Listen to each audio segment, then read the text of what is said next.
I don't check her phone. That's always been the rule. A silent understanding we never wrote down or said aloud. Just the kind of trust that builds itself over time, like rings in a tree trunk. We've been married 6 years, together nearly 10. The kind of couple who finishes each other's sandwiches and still fights over the thermostat settings. But that morning, something felt off. Vanessa was in the shower. Her phone buzzed once, then again. It was early, too early for friends.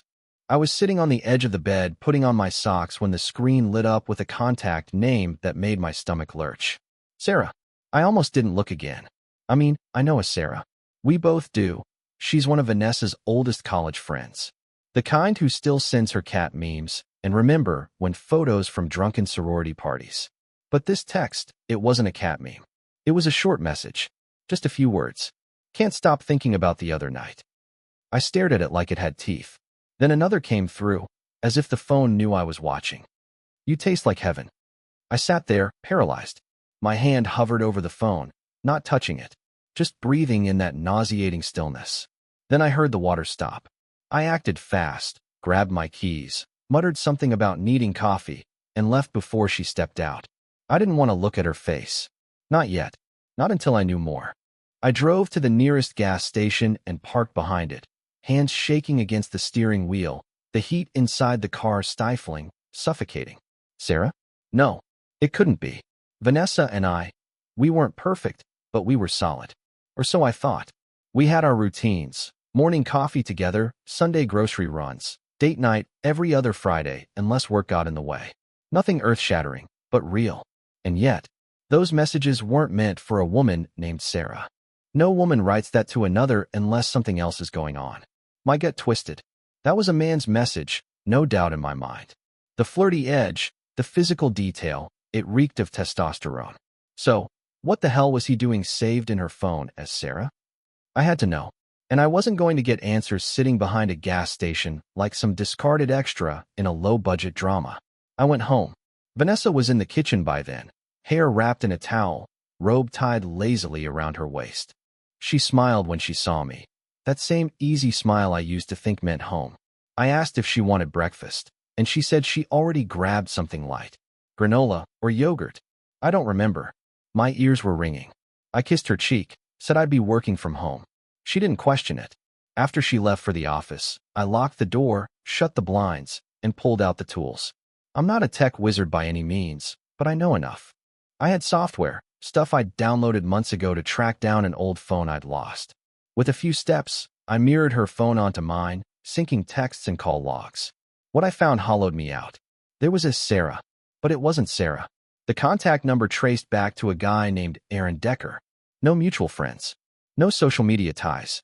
Just a clean-cut LinkedIn page claiming he was a consultant for a financial firm downtown. Their texts went back 3 months. At first, they were tame, little in-jokes, work complaints, shared memes. But it escalated fast. By week 3, there were pet names.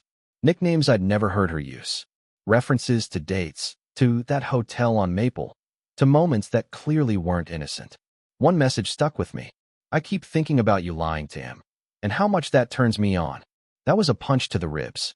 The kind that sucks the wind out of you and leaves you blinking at nothing. He knew about me, and that didn't stop him. Worse, it excited him. I spent the next few hours going through every digital breadcrumb.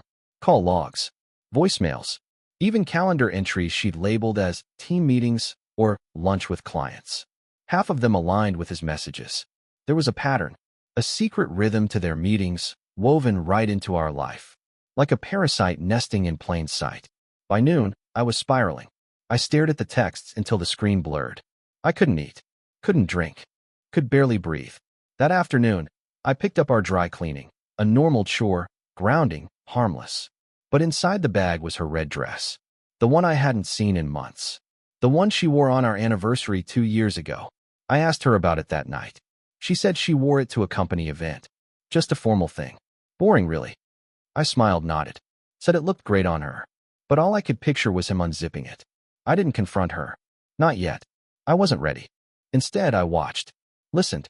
Tracked. Every text, every call, every meeting she scheduled. I let her go on, not knowing that I was building a map of her deceit. I started seeing her differently. Not just the obvious way, not just the betrayal, but everything. The way she'd glance at her phone during dinner. The sudden gym membership she claimed was about self-care. The perfume I'd never smelled before that she said came from a friend. It wasn't just a lie. It was an entire alternate life she'd woven around me. And I kept playing my part. The doting husband, the helpful partner, the fool in the frame. But I wasn't going to stay the fool. No, I was going to tear the curtain down, piece by piece. And it all started with Sarah. I didn't sleep much after that. Maybe 2, 3 hours a night, max. I'd lie next to Vanessa, her breathing soft and even, and stare at the ceiling fan spinning above our bed. It used to lull me into sleep. Now, it just reminded me of the slow, unrelenting churn inside my chest. Every day, I sank deeper into the quicksand of discovery. I stopped mirroring her phone in real time, too risky. I switched to discreet, scheduled syncs. I set them for 3 a.m. when I knew she was fast asleep. By then, the app had captured enough to build a digital dossier. Dates, phrases, emotional shifts. Their chats evolved, from lust to something more dangerous. Affection. He started using words like need, miss, ours. The tone was possessive. Not just infatuation, it was obsession wrapped in charm. And she responded, eagerly, I wish I could stay wrapped up in you forever. Forever. That word echoed in my skull for days. It clung to my ribs like mold. Because forever was a word she once whispered to me, just after our wedding, curled beneath a throw blanket as rain tapped against the windows. Forever.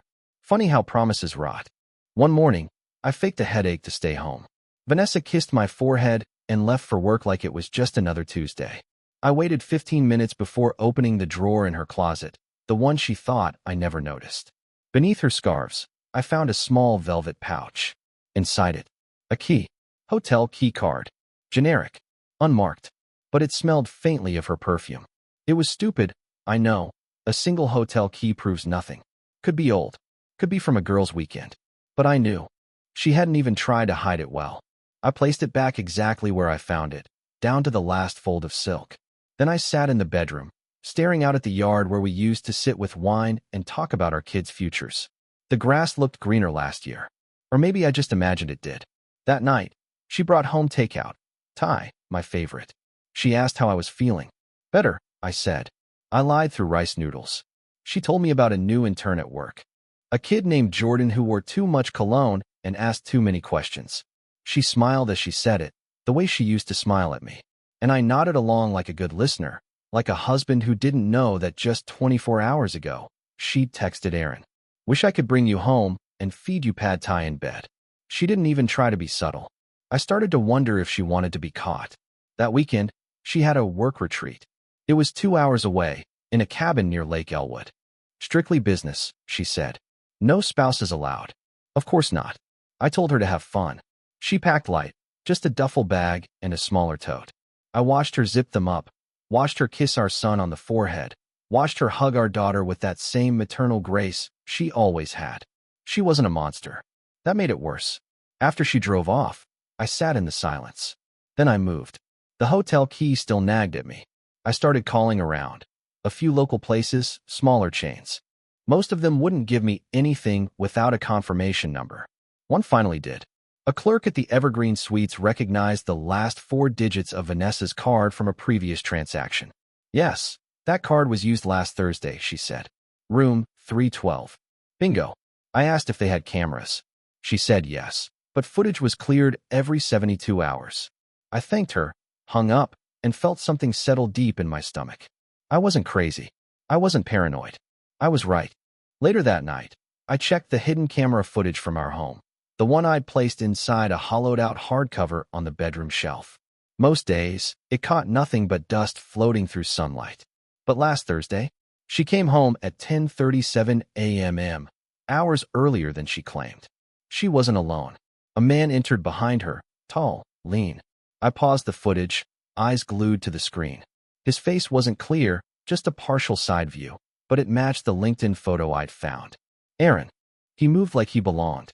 She giggled, hand over her mouth like a schoolgirl. They kissed in the hallway, then again in the kitchen, then the bedroom. I didn't watch that part. I couldn't. I fast-forwarded through the shadows until he left. She stayed home the rest of the day and later claimed she'd worked late at the office. I wanted to scream, but I stayed silent. I was building something bigger than a confrontation. I was planning a reckoning. Over the next few days, I did something I never imagined I'd do. I started tracking him. Aaron Decker. I found out where he worked, what gym he went to, where he got his overpriced coffee. He liked early runs, wore compression sleeves on his calves, and always tipped in cash. A perfectly curated image of an urban professional. I followed him twice. Once to a dry cleaner, once to a wine bar. He never looked over his shoulder.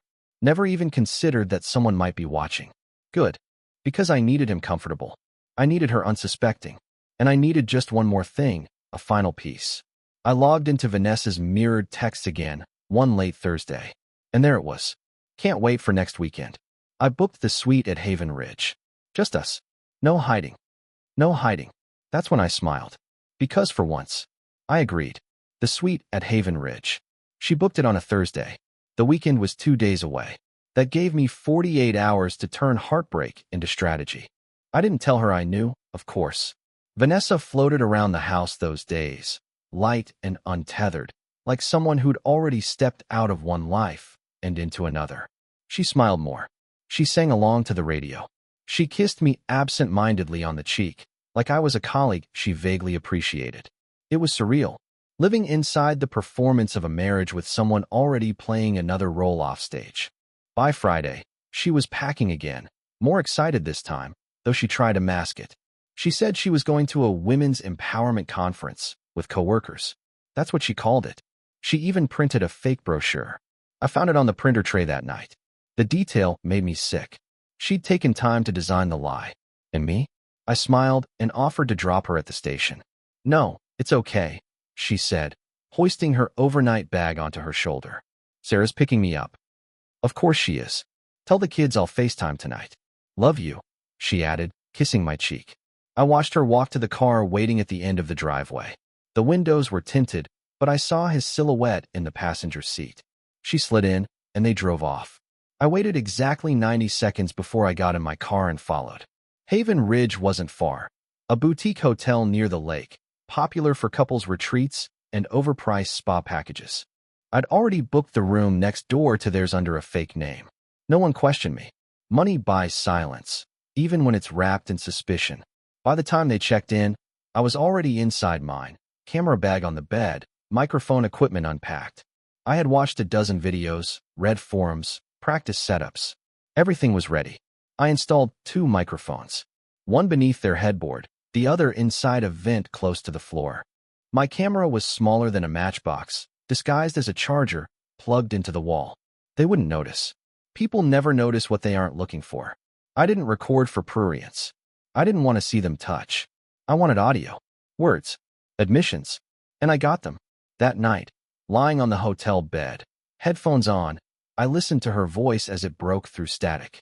First came the laughter, the clink of wine glasses. Then the unmistakable sigh that always meant she was leaning into him. That same sigh I used to get when she'd collapse into my arms at the end of a long day. Now it was his. She whispered something that made my throat clench. It's like I don't even feel guilty anymore.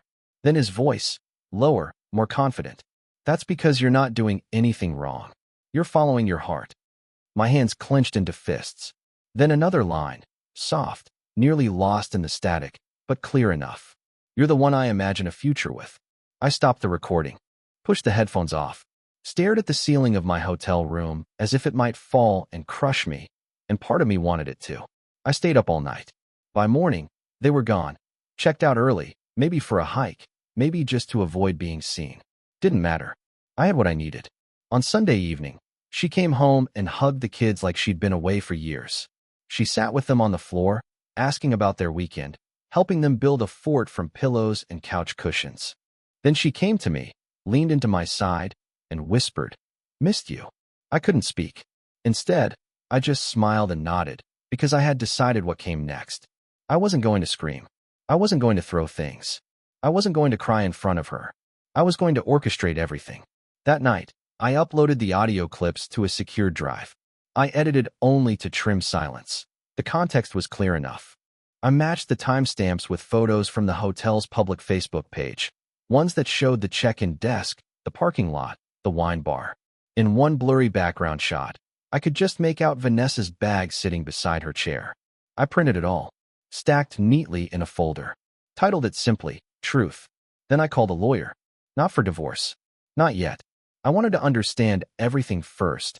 Assets, custody, digital rights. I learned about marital misconduct clauses in our state. About how infidelity affects custody only if it endangers the children. About how data gathered without consent can be challenged unless it's in a public or shared space.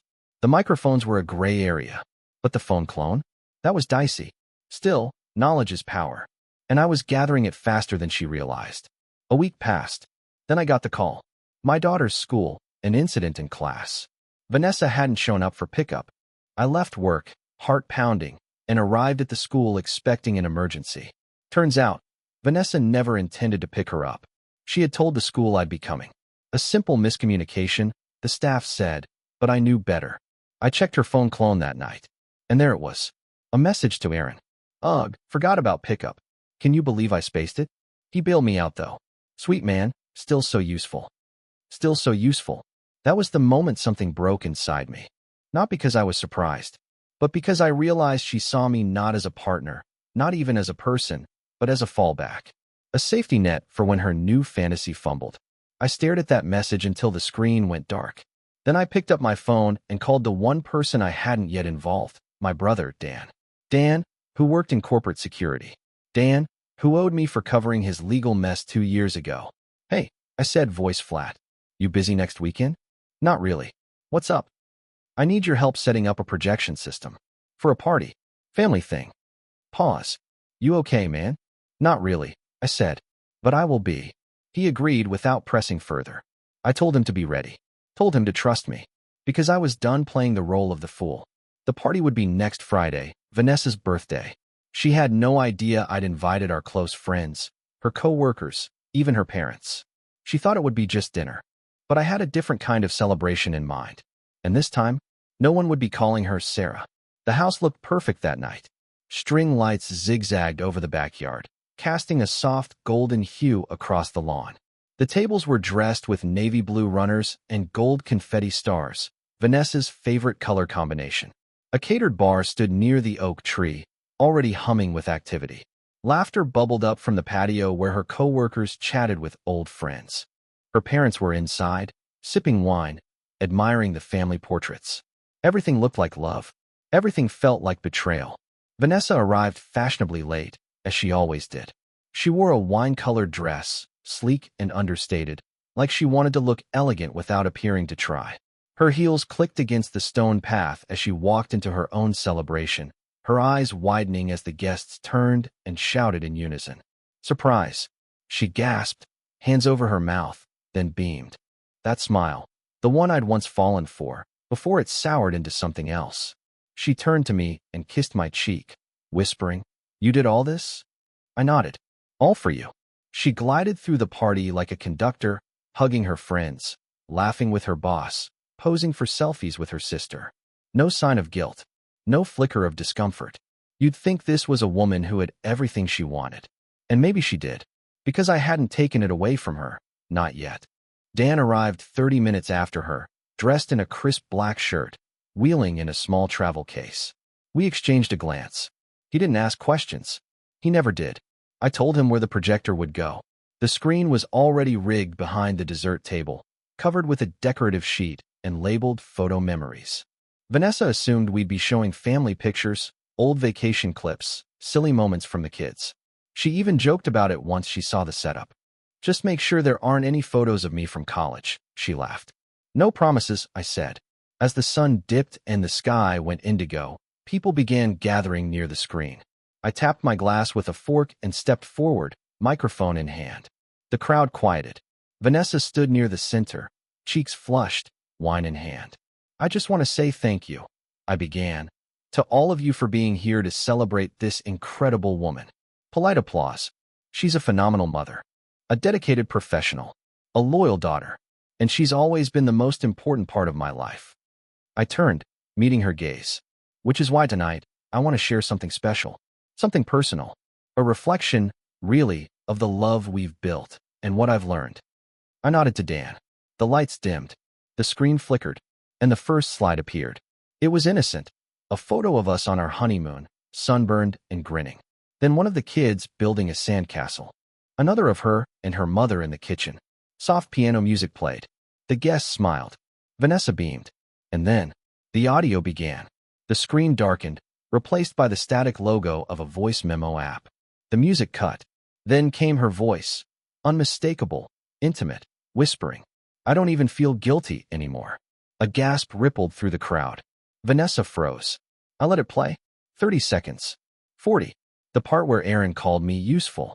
The part where she said she imagined a future with him. Her hand flew to her mouth. Her wine glass fell and shattered at her feet. Someone in the crowd muttered, "Is this a joke?" But no one laughed. I stepped forward again, voice steady. That was recorded at Haven Ridge. Room 315. Last Saturday. Vanessa's face went pale. I didn't want to believe it at first. Thought maybe I misunderstood. But then I found the keycard. Then the texts. Then the video footage. She opened her mouth, but no sound came. I pulled out a folder, the one labeled Truth, and held it up like a courtroom exhibit. In here are timestamps, messages, hotel records, and photos. Verified. Cross-checked. Authenticated. People were staring now. Her parents looked stunned. Her boss was backing away slowly, eyes wide. The guests didn't know whether to leave or stay. It was like watching a building collapse in real time. Vanessa took a step forward. "Can we talk?" she whispered. "Absolutely," I said. "Right after this." Another slide. A screenshot of a text thread, her name saved in his phone as Sarah. The irony wasn't lost on the audience. "Can't wait to have you again. You taste like heaven." Silence. I looked at her, really looked at her. She wasn't crying. Not yet. But her face was tight with panic. She scanned the crowd like a cornered animal. No more charming smiles. No more rehearsed lines. The real Vanessa was standing there now. Exposed. I lowered the microphone. I wanted everyone to know because I spent months thinking it was my fault. I questioned my worth. My instincts. My sanity. I looked down at my hands. But now I know. It wasn't me. I turned to the crowd. And if any of you knew, any of you helped hide it, I hope this moment sits with you. The silence was thick, heavy, unyielding. Vanessa finally spoke. "You're humiliating me," she hissed. "No," I said. "You did that yourself." And then I walked away. I didn't wait for applause. Didn't wait for sympathy. I left her there, in the golden light of her own unraveling. Dan followed. We packed up the projector, silent but efficient. As we loaded the case into his car, he finally asked, "You okay?" I looked up at the stars. For once, they didn't feel so far away. "I will be," I said.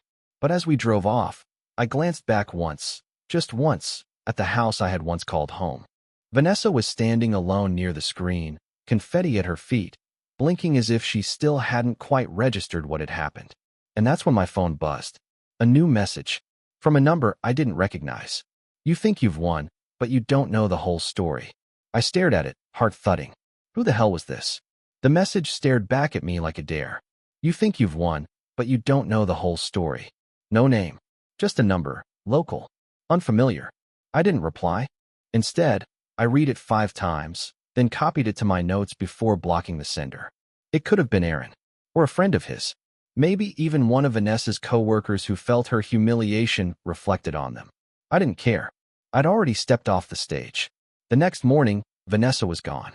I mean that literally. The bed was untouched on her side. Her car was missing. No note. No text. I found her phone in the kitchen drawer, powered off, next to her engagement ring. She hadn't worn it in weeks, I now realized. She didn't come back that day. Or the next. For 48 hours, the house felt like a vacuum. The kids asked where she went. I told them the truth, that mommy needed time away but would call soon. That she loved them. And me? I didn't cry. I didn't rage. I just exhaled. The storm had passed, but I was still in the wreckage. 3 days later, a letter arrived in a plain white envelope, no return address. The handwriting was hers, small, tidy, slanted right. I took it to my office, closed the door, and sat alone with the silence before opening it. "I suppose I owe you something. Not an apology, you wouldn't believe it. But an explanation, maybe. If you ever read this, don't read it for closure. There isn't any. Just truth, The kind that cuts both ways.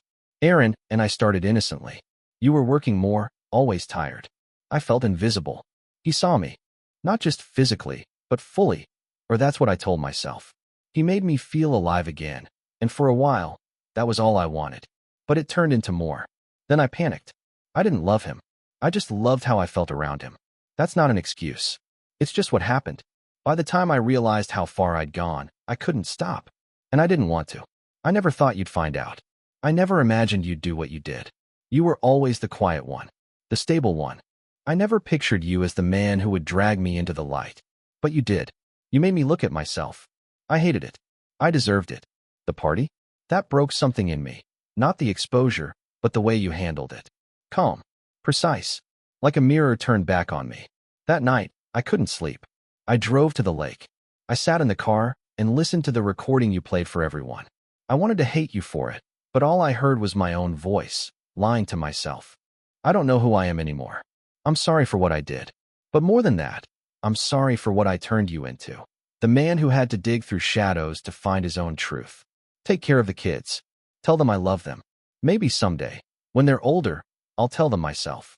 Don't look for me. V. Asterisk asterisk. I folded the letter and sat in stillness. I didn't cry. Not even then. Her words didn't soften anything. But they carved a different shape in the anger. Made room for something else. Not forgiveness. But release. Weeks passed. Vanessa didn't return. A mutual friend said she was staying in a rented studio near the outskirts of town, working remotely. I didn't reach out. She didn't fight me for custody. She didn't respond when I served the papers. The divorce finalized in silence. The house, once full of small warmths and familiar friction, grew different. Not empty, just quieter. And in that quiet, I found myself again. The kids adjusted better than I expected. Routine helped. So did honesty, in careful doses. We had pancakes on Saturdays. We took bike rides through the park. We lit up the tree in December, even though Vanessa always used to pick the ornaments. One day, my daughter asked, "Will Mommy come back for Christmas?" I crouched beside her, tucked a strand of hair behind her ear, and said, "She might not come back, but we'll still have a beautiful Christmas." She nodded, like that was enough. And maybe it was. By spring, the pain had faded into something else. Not numbness. More like distance. Like watching rain fall on someone else's window. There were still echoes of her laugh, of the way her hand used to slide into mine at the movies, of her perfume on the pillow. But they stopped hurting. One afternoon, I sat in the kitchen going through old photos, real ones, not digital, and found one from our first year together. We were on a hike, smiling through sweat and sunburn, both of us terribly dressed. I laughed, not because it was funny, but because that version of us was a myth, and part of me had needed to believe in it. That's what made the betrayal so complete. It wasn't just the affair. It was the fact that the entire time, I was holding on to someone who'd already let go. The text messages, the fake contact name, the hotel key, they weren't the beginning. They were just the final cracks in a dam that had been leaking for years. People tell you cheating is about sex, but it's not. It's about escape. It's about someone choosing a version of themselves they like better with someone else. And when they do that, you can't bring them back. You shouldn't try. Now, I'm not angry. I don't miss her. But I do thank her, quietly, to myself, for the way it all ended. Because it forced me to face everything I'd ignored. It made me sharper, clearer, free. There's a different woman in my life now. We're not rushing anything. She knows my story. I know hers. We meet somewhere in the middle, both of us a little bruised, a little wiser. But when she laughs, it's real. And when she puts her phone down, face up on the table, and walks away without a glance, I notice. Not because I'm paranoid, but because I remember a time when I saw Sarah on my wife's phone and didn't know who she really was. Now I do. Now I know better. And now, finally, I can start again.